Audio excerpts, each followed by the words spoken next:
Welcome back to News Channel 5's Midday. Michelle Purl with the United Way of Central Louisiana is joining us now to talk about family empowerment services and financial literacy classes, two very important topics right there.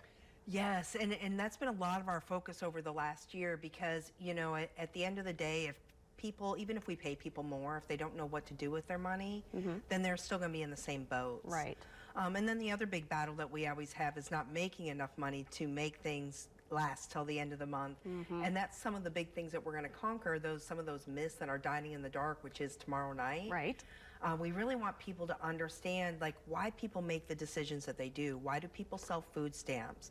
Why is it that when a child comes and makes a basketball team, why isn't their parent at every game? You would think they would want to be there, right?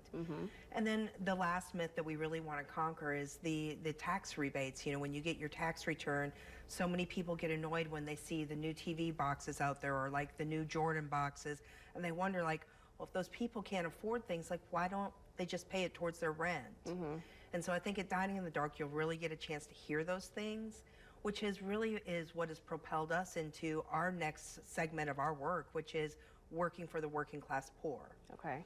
So like our family empowerment services, that is launching this month. And so that is about having life coaches for working class people and then being able to help them in ways that they maybe didn't think were available to them. We all know that couple that both people are working, but at the end of the month they come up short.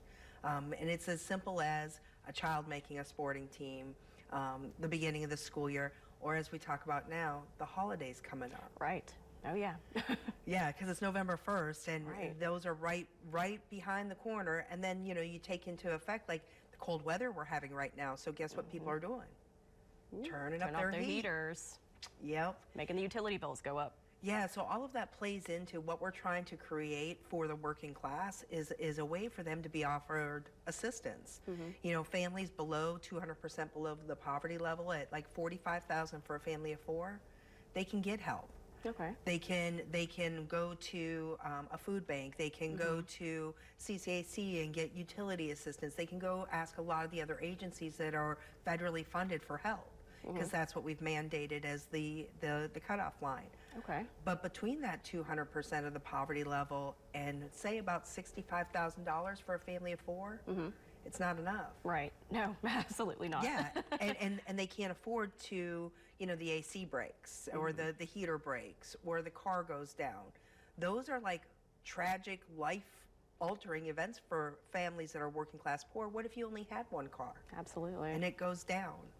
So if they don't have anybody to lean on to be able to get assistance, they end up back at square one. That's how they end up falling backwards a lot, and it becomes a very cyclic, I guess, a cycle that just keeps being repeated and repeated. And I think that's sometimes how we end up with the generational poverty. Right. Okay. And a lot of these services, you know, we talk about poverty and we talk about the working class poor. I think the two are very distinct differences, because with poverty, you're dealing with the day-to-day survival. You know, am I going to be able to eat today? Right. Am I going to have a place to sleep tonight? Right. Where will I wake up tomorrow? When you're talking about the working class, it is how do we keep moving forward? How do we make a better life? How do we make a better life for our child? And so I think that those are things that you've got to consider, even the services that we're going to be offering, noon to 6. Okay. So, you know, if you think about traditional services, 9 to 5, and so when you're working, to get those services, you now have to take a day off. Right. With ours, you don't, because we're gearing it towards that working class and making it convenient for them and giving them a helping hand up, not a handout. All right, well, Michelle, we're almost out of time, so people that need more information, how can they get that? So more information on our Dining in the Dark. I think we were able to keep it open one last day, so if anybody's looking for a last-minute ticket, it is tomorrow night at 6 p.m. Your meal is served completely in the dark. I know.